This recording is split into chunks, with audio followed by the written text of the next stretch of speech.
email me those. If you don't have them, here, hard copy. Thank you.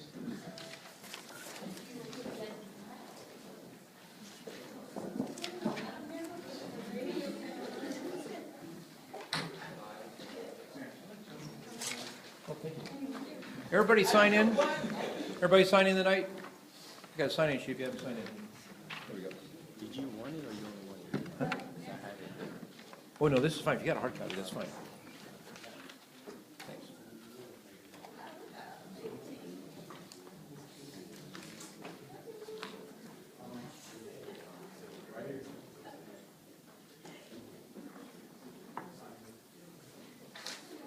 So how did you guys end up with 6 and our first guys, what, do we have 3? This is what you gave us. You paired this. I mean, you guys held together the whole time, the rest of it fell apart. Well, I can't say. I mean, I can't speak to their character. I've won 3 times. Must be a pretty good team, right? Well, we managed. Loyal. You must be getting ready to graduate. You want to make sure you stay. Well, the biggest thing is there was a lack of substitutes. Oh, I see. Okay.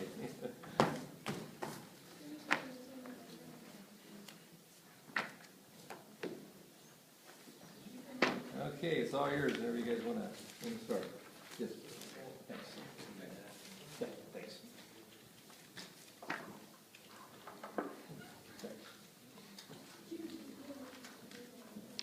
Oh, no. You forgot your password.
Jiang, which is our target, and Ford, and also Chrysler.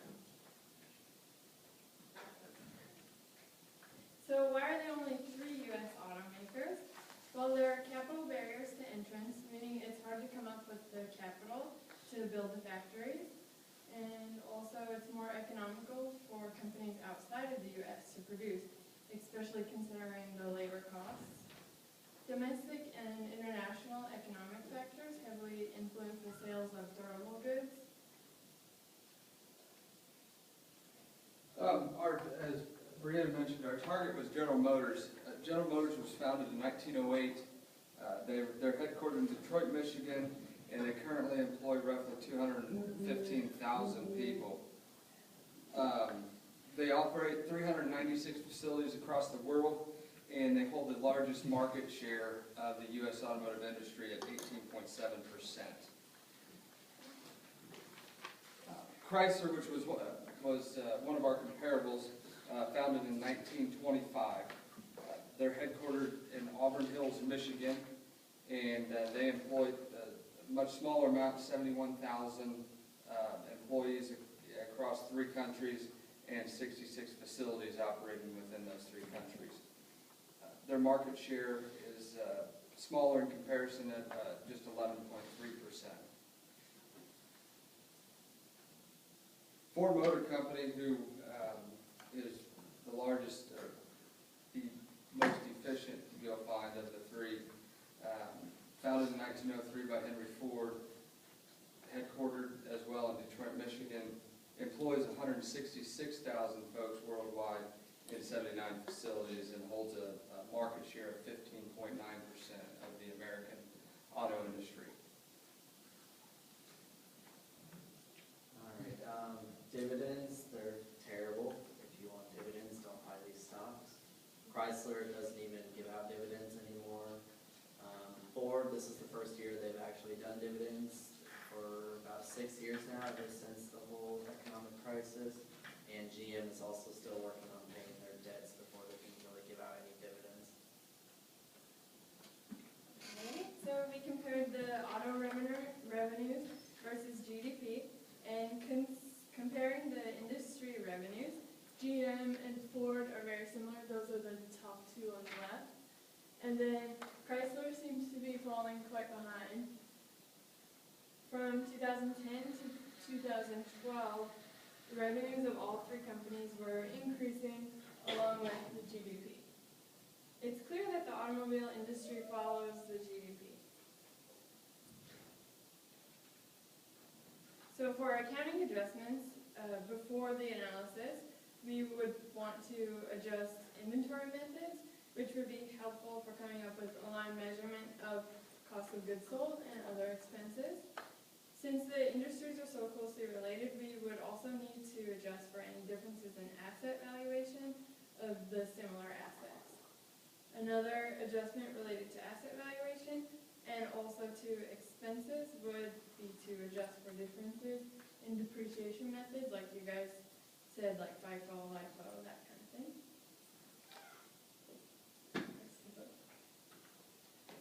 Price to book, Ford is doing a lot better than them right now. They're picking up pace a lot faster. Chrysler doesn't, like I said, doesn't really even have a price. They're out of the stock market. And compared to all of the stock, it's still low compared to what it should be. If somebody would think that in the long run they're going to improve a lot, it would be a good time to buy it now. Then price to EV/EBITDA multiple, they're terrible. They're completely in the negative. They have a lot of room to make up for in their operations, and the government is helping them out a lot. And Ford, they're still doing good, and they're actually still in the positive, but GM is If you can see, like, the zero is up at the way top, so that blue is actually going down into the that's negative. all negative.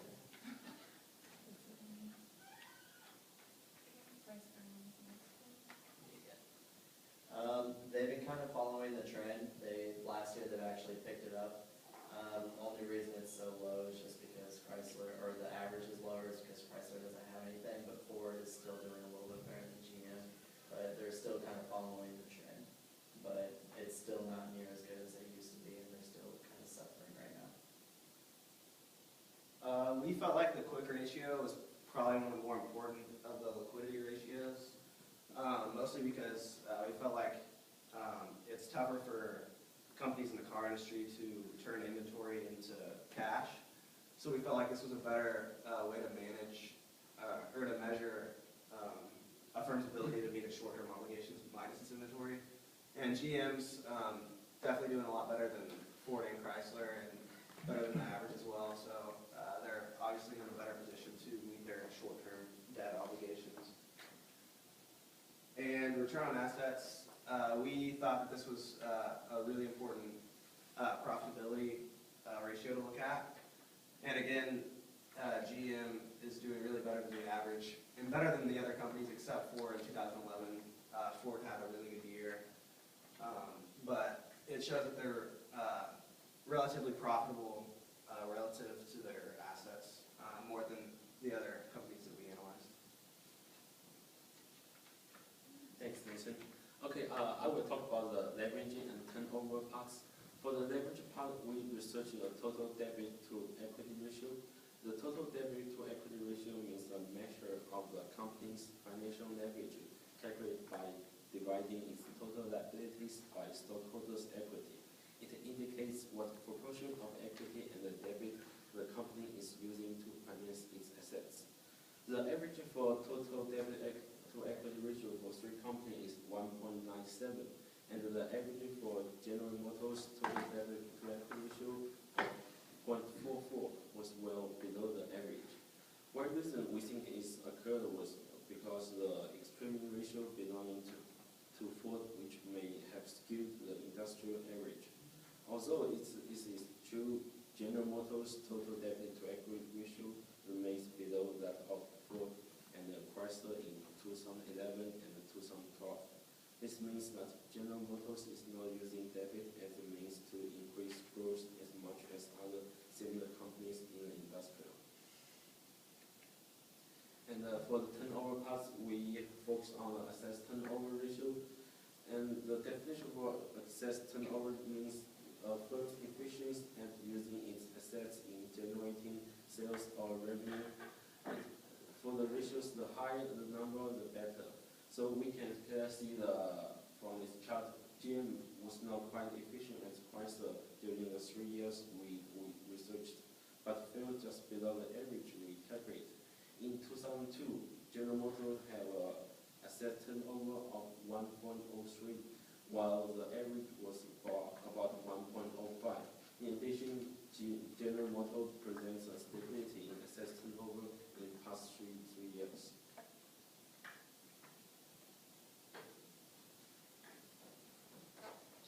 The American automotive industry is a very cost leadership-oriented industry with the restraints and factors that come into that type of analysis.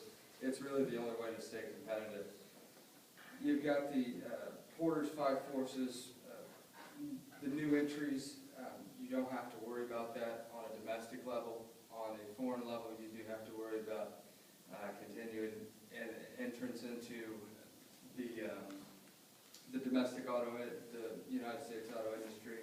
The power of buyers is small for those who are looking for domestic products, but grows a little bit if you're not set on having a domestic-made vehicle. The powers of suppliers is very small, very low. The auto industry here in the United States funds a lot of other industries and companies, so there's not a whole lot of room for suppliers to demand much of anything.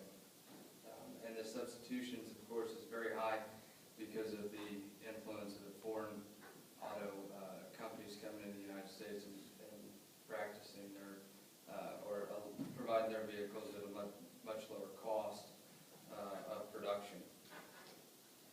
Rivalry is high. Obviously, there's only 3 in the domestic auto industry fighting for every scrap they can find. And then again, you've got the increased involvement of foreign players that takes away those smaller portions. For the pest analysis, it was kind of interesting. Some factors that don't normally play in other industries certainly took place in the American auto industry. One was the political involvement and pressures. The government got involved to an enormous degree with the American auto industry several years ago, so they have a little more influence on how our companies can operate and what they can and can't do.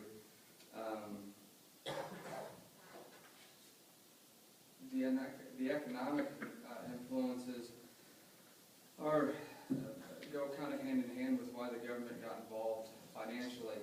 When there's less money to spend, consumers are more demanding of what they're buying.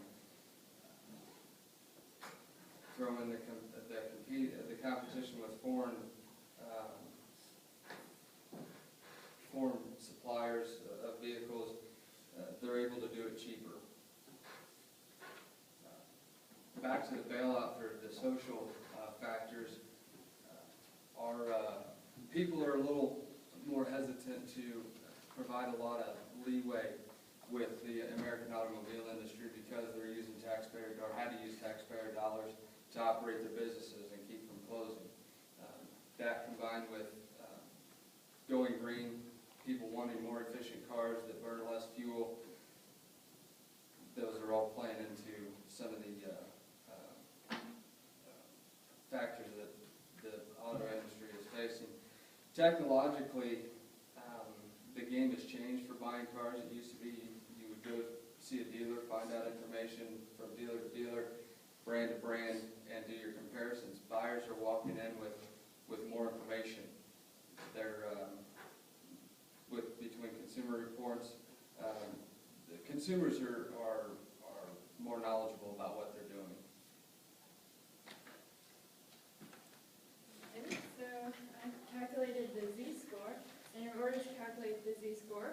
we divided a number of things by total assets.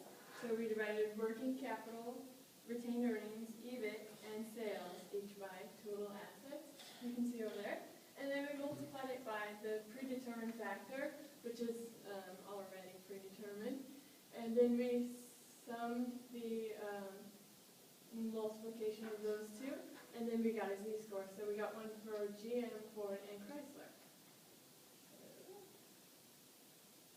And so I just brought those over to this slide. And we compared the z-score to something called the zones of discrimination. So if z is greater than 2.99, we're in the safe zone. If z is less than 2.99 but more than 1.81, that's the gray zone. And if it is less than 1.81, that's a zone called the distress zone. And as you can see, they're all less than 1.81. So as we already kind of know that. Being in a distress zone means that a company could likely go into bankruptcy within 2 years. As we know, both GM and Chrysler filed for bankruptcy in 2009. The z-test is a very good indicator of a struggling company, and it's also good to kind of confirm that it works because we already know about their bankruptcies. Okay, so forecasting General Motors. So we obviously did a 3-year forecast, and we first had to understand the historical financials. That's kind of going back and applying some key assumptions, in this case, which were projected revenue, projected GDP growth rate, projected industry growth rate, and consumer sentiment, and some other industry benchmarks. So over the course of 3 years, we expect their income statement, their net income to increase a little over 7.3%. From 2012 to 2015. And that might seem a little low for over the course of 3 years, but we did incorporate a 34% tax rate looking forward, which takes a hit on their income statement, because right now they are not being taxed due to the bailout and some historical losses. On the balance sheet, again, we see it strengthening over time as we expect the economy to improve, and then a steady increase in their cash position as well on their cash flow statement. So it's a ratio analysis. Again, like I said before, you can, over the course of 3 years, we see in all categories the ratio is improving everywhere from profitability to asset turnover.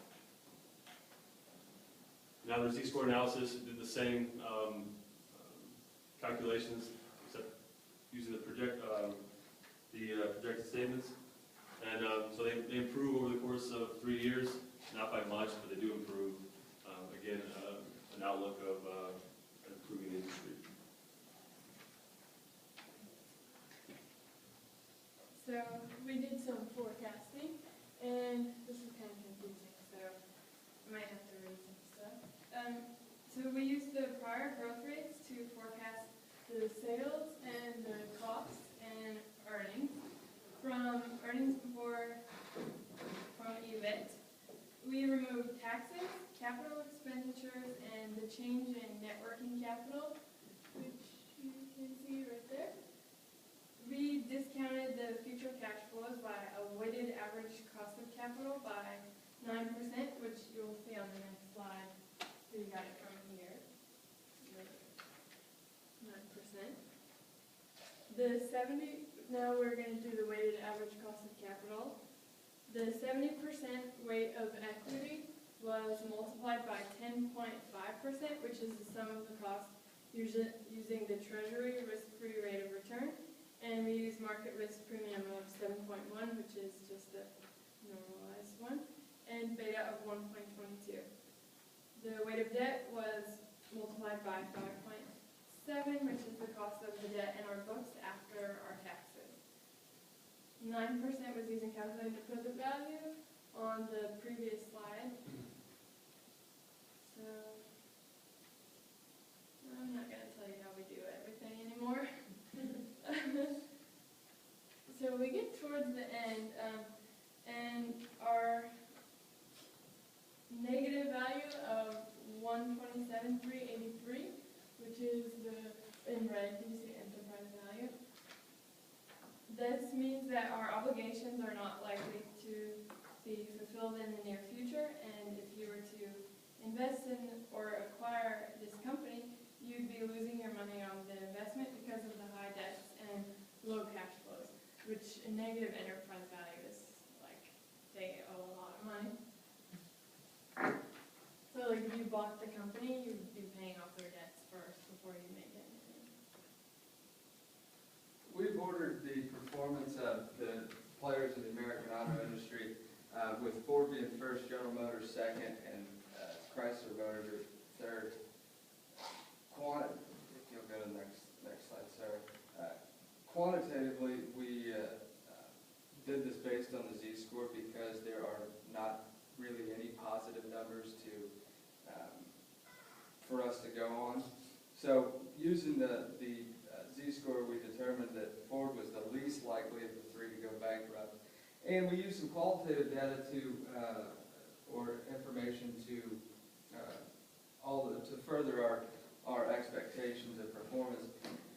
With Ford's superior financial status, not having to take bailout money or as much, if any, when it was offered, and out of the three who still operate in the United States auto industry, they were the only one who, in their company's history, or definitely most recently, has not had to reorganize their company under the protection of Chapter 11 bankruptcy. So is this industry a good investment? So according to Brianna and the majority of this presentation, it doesn't sound like one. But we do believe that the automotive industry is expected to rebound over the next 5 to 10 years.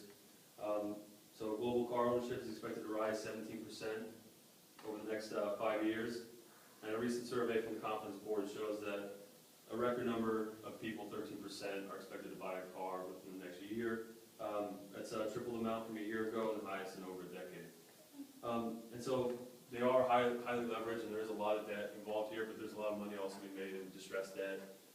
So the decision to invest in the automotive industry is based on an individual's or an institutional investor's outlook on not only this industry but the economy as a whole. And based off our analysis, the current and the predicted, we expect all three of these players in the automotive industry as a whole to improve over the next 5 to 10 years. So again, it could be an opportunity for investors with a higher risk tolerance or with a lot of capital to say invest into distressed debt to kind of ride this growth to profitability in the future. And also one more thing, just recently before we even, or soon after we started making this presentation, I heard that the truck sales have gone up like within the past few months. So when truck sales are going up, that means people are building houses and people are using those trucks. So that's another reason that we think it could be a good investment because the truck sales are increasing now. Forgot to mention this too. So over the course of a year, they charged about $18 a share. They're over $32. So this shows that somebody is confident in GM, and somebody is looking forward to future growth. Thank you all of you who stuck around tonight. Good job. You Obviously, should reward everybody who stayed with the answers to Thursday's test. I am. I'm going to go through that. We're going to go over that. Obviously, a tough industry to analyze.